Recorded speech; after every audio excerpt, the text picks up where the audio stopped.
Assalamualaikum warahmatullahi wabarakatuh.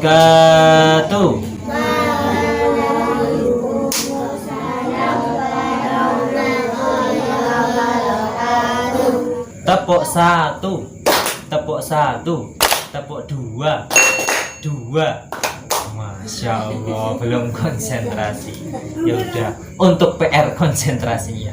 Konsentrasi. Konsentrasi dimulai. Kurang kompak. Konsentrasi. Konsentrasi dimulai. Nah, kisah Nabi Soleh. Nah, kita melanjutkan kisah yang kemarin, yaitu terakhir kisahnya Nabi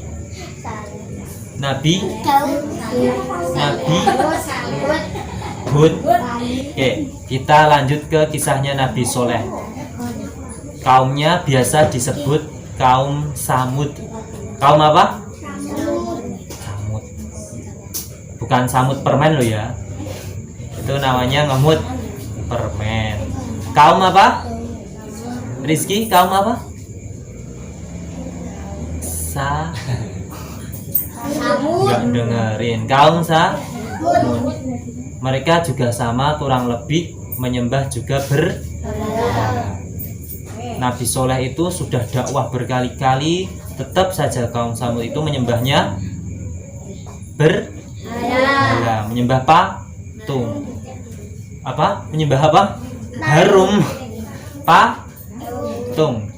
Jadi kaum Samud itu membuat patung sendiri, membuat patung membuat patung sampai jadi, disembah sendiri, disembah. Terus apakah patung itu bisa memberikan rezeki? Apakah patung itu bisa memberikan kebahagiaan?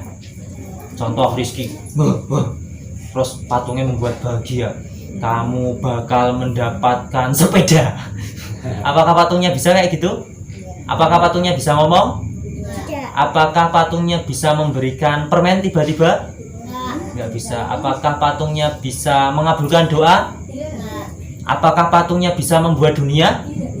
Tidak bisa. Orang patungnya aja yang membuat manusia. Lah manusia yang buat siapa?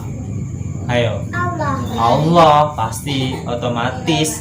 Karena apa?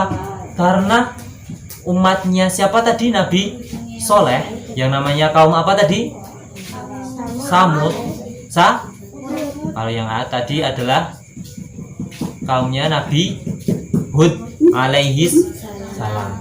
Jadi kaumnya Nabi Soleh itu saking bandelnya, diberi dakwah, diberi arahan supaya menyembah Allah, tetaplah bandel, tetap menyembah berhala, membuat patung sendiri, disembah sendiri, saking ngeyelnya.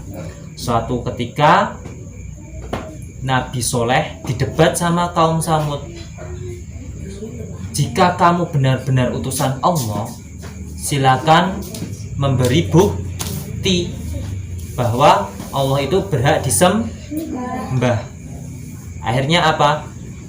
Akhirnya Nabi Soleh berdoa kepada Allah.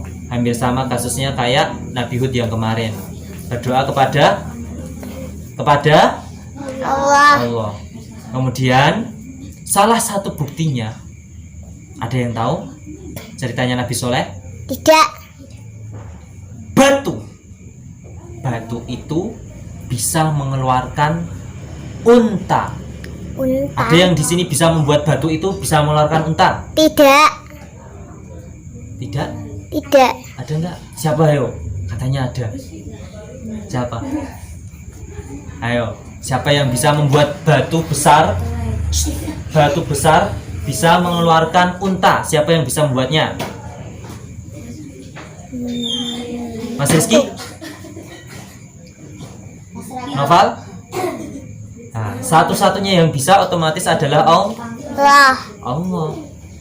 Nah, batu itu bisa mengeluarkan unta, dan unta itu berhak minum di tempat minum hewan-hewan yang lain. Nah, Nabi siapa tadi? Nabi Soleh. Kaumnya Nabi Soleh yaitu kaum Samud tetap saja bandel dan tidak mau menyembah Allah. Akhirnya apa? Akhirnya lama-kelamaan karena tidak suka dengan unta yang keluar dari batu tadi, umatnya Nabi Soleh ingin membunuh unta tadi.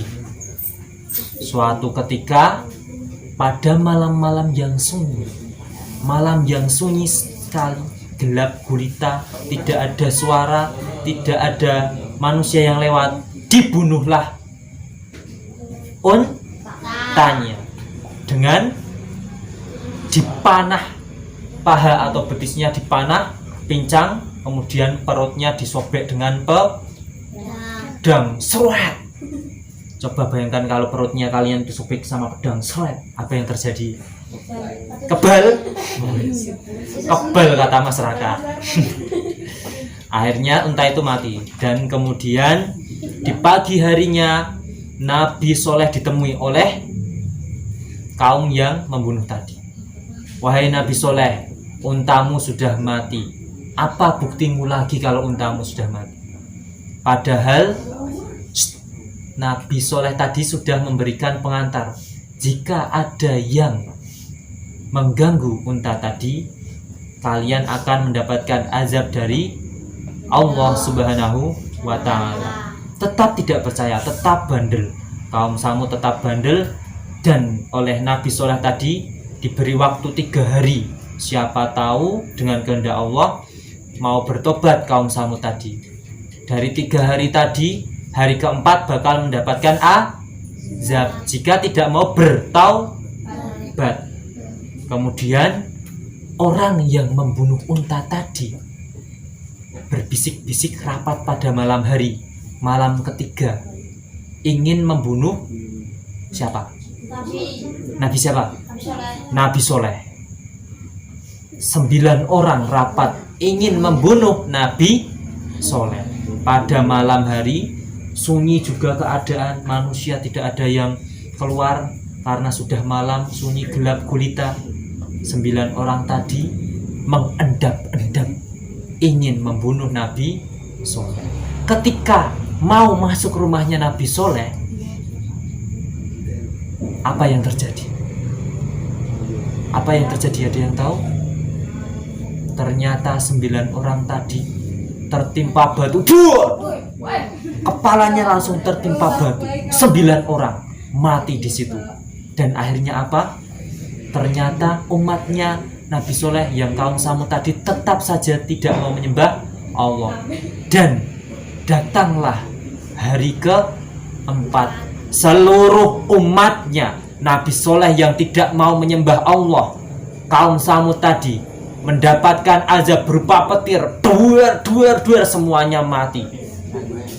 Dan akhirnya tinggallah Nabi Soleh dan umatnya yang mau menyembah Allah, yang selamat atas izin Allah Subhanahu wa ta'ala. Hikmah dari kisah tadi apa? Kita harus mau berjuang, mau tetap menyembah Allah dalam keadaan apapun yang terjadi. Kita hanya menyembah Allah Subhanahu wa ta'ala. Jangan menjadi orang yang bandel. Kalau ketika sholat jangan gojek. Ketika sholat jangan bicara sendiri. Boleh istirahat tapi jangan bicara sendiri sampai suaranya terdengar sama imamnya. Imamnya sampai terganggu.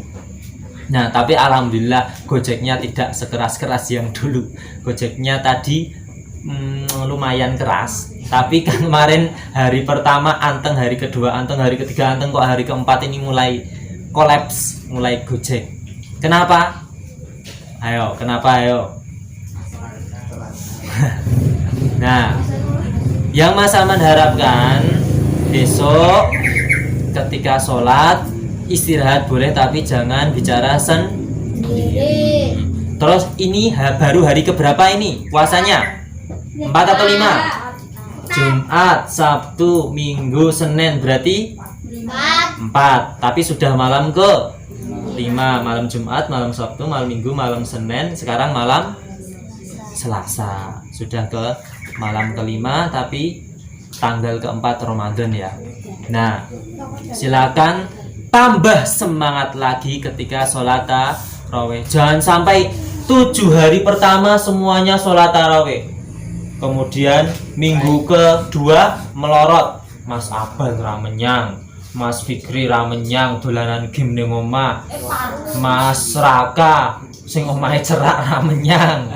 Minggu keempat tinggal 2 orang, sopo yo? Mas Arka karo sopo yo? Mas Wali. Minggu keempat tinggal imamnya doang. Jangan sampai. Nah, tetap semangat sholat tarawihnya karena pahalanya berlipat-lipat. Yang sudah Al-Quran siapa? Yang sudah Al-Quran. Nah, 1 hari 1 juz dibaca enggak? Wes novel. Ora. 1 hari 1 juz. Mboten. Nggih. Nggih, Pun. Dilanjut Mas Alan, kisahnya tadi Nabi Soleh, nanti Mas Alam membahas tentang apa ya? Ya nanti. Kita tutup bersama dengan baca hamdalah bersama. Alhamdulillahirabbil alamin. Wallahul muwaffiq ila aqwamit thoriq. Wassalamualaikum warahmatullahi wabarakatuh.